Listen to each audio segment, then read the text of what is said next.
Everybody, this is Tonetta. I'm coming to you all this evening just to say hello to you all and to, of course, kind of talk about a little bit about developing a policy or developing disaster relief plans in your office to make sure that you have a plan in your office. Like we're having this, what is it called, coronavirus outbreak going on right now. Just to make sure that you all have, of course, some kind of policy procedures inside your office as far as what to do. I know our president, of course, has been on the news several times, almost every day, I guess like the last week almost, giving us, of course, instructions what to do, what kind of things the states can adopt to, of course, combat this virus. I guess I put it that way. And I'm not just talking about this virus as well, but any kind of disaster that, of course, that can take place in your area. I'm here in St. Louis, Missouri, so we can, of course, we're on the New Madrid fault. So that means we can have an earthquake at any point or tornadoes. We've been known in this area sometimes. Like I said, we have to make sure that we have some kind of policy guidelines, disaster relief policy in place for the business and for your employees. Like I said, those are some things that we have to, of course, come up with. I know this outbreak may have been just something, I guess, out of the blue, I guess you can say, something that I haven't experienced before in my 43 years. I have never experienced anything like this, so I'm sure you all haven't either. But this just, to me, lets me know that, and let you all know that you have to, of course, come up with some kind of plan at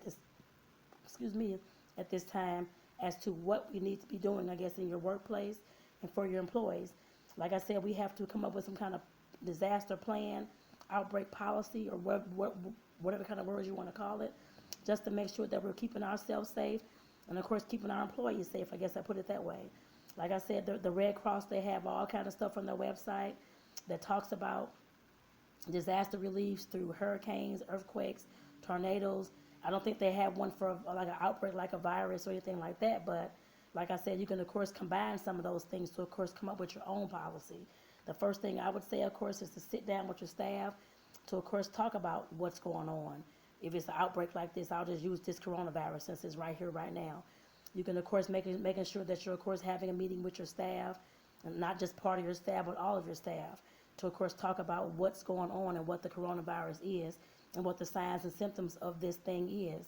Like I said, in order for anybody to, of course, effectively respond to it, you have to get the information, I guess, from the CDC's website, the Center for Disease Control's website, to figure out what's going on, what this is, and what you all can do to combat it, and I guess how to recognize it.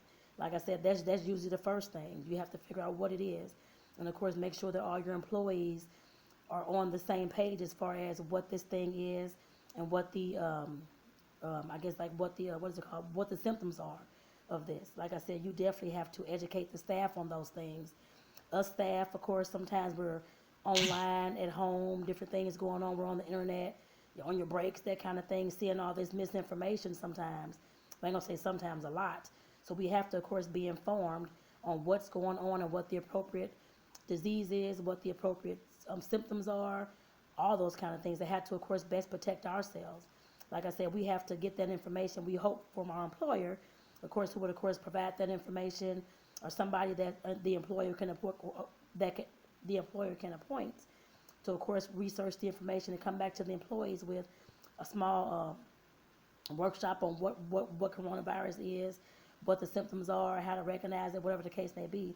Like I said, for any kind of disaster plan, any kind of outbreak like this, you have to, of course, figure out what the thing is and what the thing is you're trying to create a plan about. And like I said, then educating your employees about that plan and about what that thing is. And like I said, since I'm talking on this video, I'll use the coronavirus since it's right here, right now. Like I said, we definitely have to build that awareness in-house. You have to let your employees know what's going on, not just saying that there's a coronavirus and you'll give them an update as soon as possible. We need to know what's going on. And me being an employee, I mean, I'm sure other employees feel the same way. They want to hear from their employer to know what's going on and what's the protocol behind all this. And not just that they're going to look at things, or not know information at all and nothing's being addressed. Like I said, you have to address these things. By not addressing these things, you're, of course, setting yourself up and your business up for disaster. I can't say, I mean, I see that with other businesses, other things that's going on. I'm sure other employees see that as well.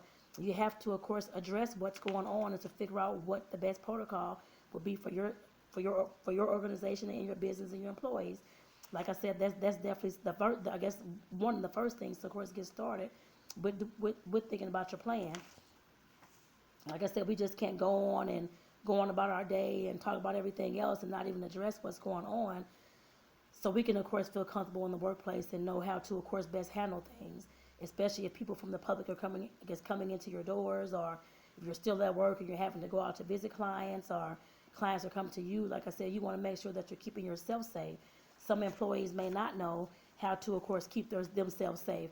Some employees may not know all the protocols to, of course, wear a mask, how to put the gloves on properly, to, of course, cover your hands and to cover your face and all those kind of things. Some employees don't know that. Of course, most of us know how to, of course, wash our hands. Hopefully, it's like 20 seconds at least, that kind of thing, or sanitize. But like I said, the universal precautions, a lot of folks may not know that, especially if they're not in the healthcare field. If you're in an attorney's office, you may not know what in the world universal precautions probably are. I guess I put it that way, unless you've just heard of them, that kind of thing. So you have to educate your staff on what these precautions are, how they can take precautions as being, of course, a human, a person in the office, in your business, that kind of thing. You have to educate people about those kind of things. I'm trying to see if there's anything else, because I'm going down my little list here. And of course, infection control. I think I just kind of mentioned that. You have to kind of let people know what the infectious control policies are. Like I said, everybody, you may have things posted on the wall, all this protocol from OSHA, but nobody, and I can't say everybody reads those. I've, of course, read them all, but I mean, some people may not even read those or care to read those.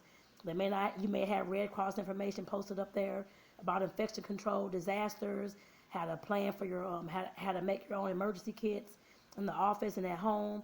Some folks just don't read that stuff. Like I said, you have to actually have a meeting to, of course, address those things, to make sure that everybody knows what's going on and so that everybody's on the same page.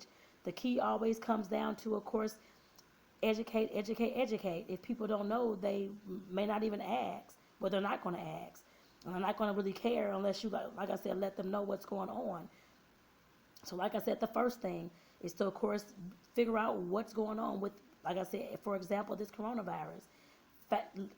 Get the facts. I guess to, of course, educate your employees about what the coronavirus is, and, of course, what the symptoms are, and, of course, how to keep themselves safe with the universal precautions or whatever kind of precautions you have in your office. Like I said, those are the things that we need to, of course, talk about in the office. And you need to educate your employees on, so we can make sure that we kind of develop some kind of disaster plan, some kind of plan in the office so we can know what to do. Like I said, just by not addressing things, it does not get anything solved. It sets yourself up, your business, your unit, whatever it is, up for disaster is the only thing I can see as far as not having a proper protocol. And if it is something like this virus, that means that it can just run rampant and nobody's saying anything. People are coughing, things are going on. Folks are coming into your office or your desk or whatever, not washing their hands. You have to let people know what to do. Like I said, I know we're all adults, but sometimes you still have to educate, considering all adults do not know what universal precautions are. They don't know what infection control is, all those kind of things, or how to limit contact. Sometimes you have to be very descriptive on how people need to limit their contact with others, whether it's working from home, whichever the case may be. I know the president has mentioned that, and some employers, of course, aren't allowing that, which they should, but like I said, they have mentioned that to, of course, keep the disease and the spread of this virus down. And like I said, that can be any kind of thing, whether it's this virus or a stomach flu, pink eye, lice, anything that can transfer from person to person. Like I said, we have to think about those things. I just want to go ahead and end there because I'm coming up on the 10 minutes of this video. But I just want to remind you all again that it's very important for those employers or those who run businesses to, of course, educate their employees about disaster, outbreaks, all those kind of things, and come up with some kind of policy in office to, of course, keep all your employees safe during these kind of times. And like I said, with that, I want to get off here. I'll come back with more at another time. But I just want to start with this one first. So like I said, just make sure that you're developing some kind of plan in your office to, of course, prevent these things in the future if you can. Some kind of disaster relief plan. And if you don't know one, the Red Cross has 100 of them on their site. Go on the Red Cross or FEMA's website, and they will definitely let you know what to do and how you can best approach things. And with that, I'm going to get off here. Take care, everybody. Bye-bye.